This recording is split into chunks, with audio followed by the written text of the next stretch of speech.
Hi, and welcome to JD's Longbox. I'm your host, JD. In the late 1970s, a drunk driver took the life of James O'Barr's fiancée. As a means of dealing with his grief, the young artist poured his anger and sorrow into pen and ink comic pages to create an avenging angel. He was further inspired by the murders of a Detroit couple who were killed over a $20 engagement ring, and The Crow was born. I personally became aware of his work from the film adaptation that featured the final work of actor Brandon Lee, who was killed during production from an on-set accident. Tragedy surrounds this story on all sides and adds to its mystique and darkness.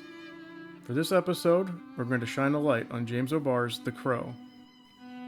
Originally published by Caliber Press and reprinted in a collected graphic novel by Kitchen Sink Press. The character Eric, also known as The Crow, was created by James O'Barr, a true auteur, who provided the writing, pencils, and inks.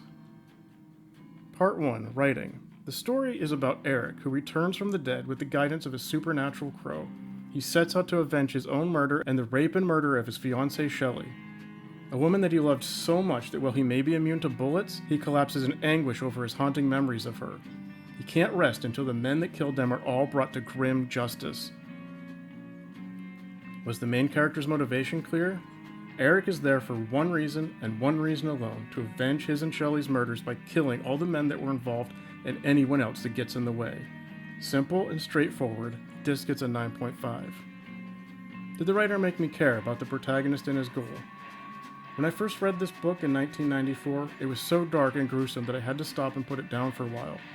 I was used to comics with bright and cheerful characters, not the grim roller coaster of emotions that James O'Barr takes us on. Now, after reading it again, decades later, I see Eric as passionate, funny, and caring, nearly driven insane by the pain of losing Shelley. His vengeance isn't driven by rage, but rather a fulfillment of his broken promise to protect Shelley. The moments of Eric breaking down in tears are heartbreaking.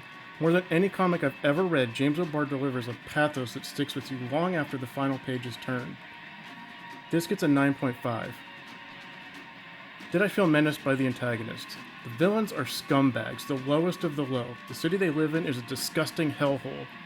Most of them are openly apathetic to their crimes. This should get an 8.5, but the most fearsome character in this book is by far the title character, The Crow. And that pushes the score up to a 9.5. Were there interesting twists and turns? Eric is on a one-way trip with no deviations, no twists, no surprises. The wispy flashbacks, however, give us a fleeting glimpse of happier times with his fiancée Shelley. As this book unfolds, you see the loving man that Eric was, contrasted with what pain and violence have twisted him into. This gets a 7.5. Pacing.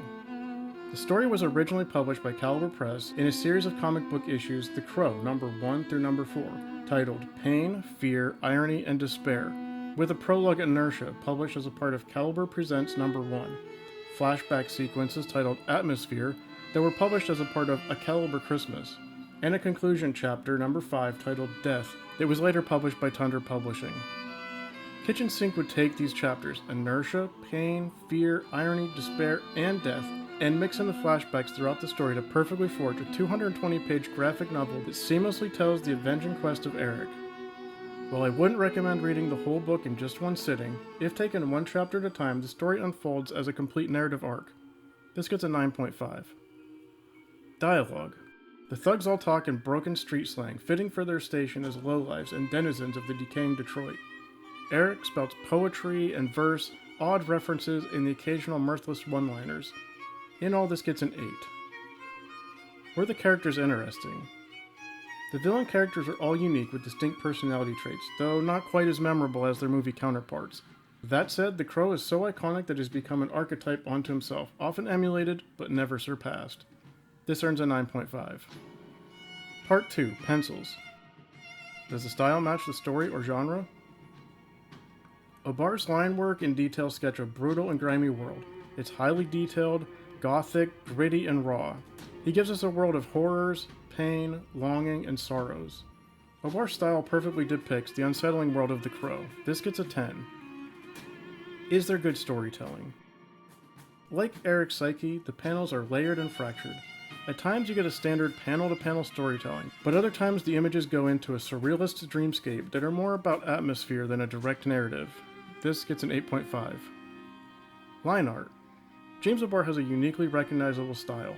His faces can be imperfect, leaning towards cartoony, but this allows them to have a greater range of expressions. The rest of the images are rendered with intricate detail. This gets a 9.5. Character design. O'Barr gives us an eclectic group of characters instead of generic henchmen and an end boss. Eric's Harlequin makeup, alabaster skin, black leathers, and long overcoat are now the trademark of one of the most iconic heroes. This gets a 9.5. Costumes. Characters are each given their own clothing style, as if they are all unique individuals. The clothing shows grime and wear, adding to the realism. This gets a 9. Props and scenery. The Rust Belt city of Detroit is a character in this book. James O'Barr gives so much background detail that I have to believe that he actually visited the places that he drew. All of his props, cars, pets, furniture, guns, and roses, are uncanny perfection. This gets a 10. Panel flow.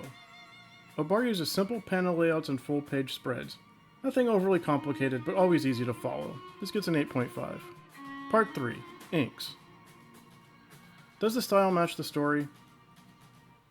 The dark shadows, harsh lighting, and gritty details are rendered in scratchy lines and ink splatters. The heavy inks are perfect for this dark story. This gets a 10. Does the line weight add to the definition, shape, and depth? The images aren't drawn in a typical comic book style or with a typical line weight. While the style is perfect for the tone of this book, sometimes the darkness overwhelms the images, blotting out the details and making images hard to read. This gets a 9. Does the black and white enhance the overall experience? The story and art work together perfectly in black and white. To add color would be an insult to the work and distract from the world James O'Barr created. Black and white is so integral to the story that when filmmaker Alex Proyas set out to adapt the comic into a movie, he originally planned to film in black and white. This gets a 10. Overall score. This gets 157 points, or 92%. Final take. Much like the film adaptation of this work, James O'Barr's The Crow is often mimicked, copied, and been given sequel after sequel, but none of them have ever had the impact or touched as many lives as the original. A big part of the reason is that those follow-up works lack James O'Barr's soul. Born from tragedy, fueled by rage, and drenched in pain, The Crow is a catharsis for O'Barr as much as it was for millions of readers like myself.